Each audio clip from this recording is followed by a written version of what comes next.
This happened in 1983. I was 9 at the time. Me and my brother used to spend the summers at my grandma's house. She lived in North Fork, California, about 40 miles away from Yosemite. Her house was deep in the mountains. The nearest neighbor was miles away.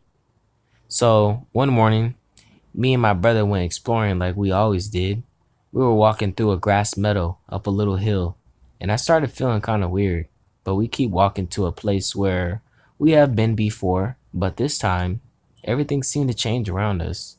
We were still in the mountains, but everything was different. We seen this large creek with flowing water. It was never there before. And I remember I told my brother, let's go put on some shorts and swim. And in this creek, standing on a rock, fishing, was a black man. And by the creek, I seen what must have been his gear.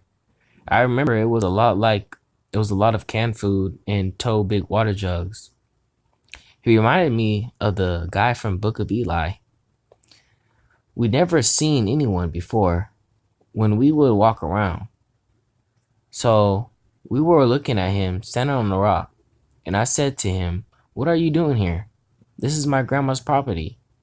And he said, "Not bothering no one."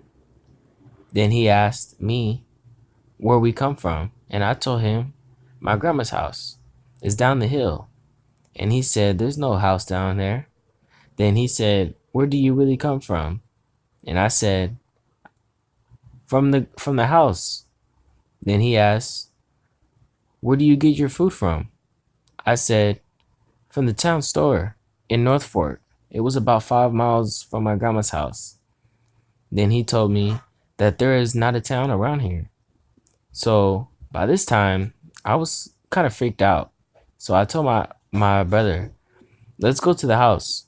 So we started to walk down the hill, and we were halfway down, and usually you can see the house from there.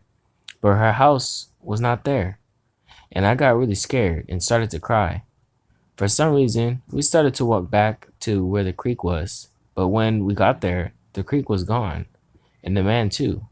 So we started to walk back down to my grandma's house, and it was there.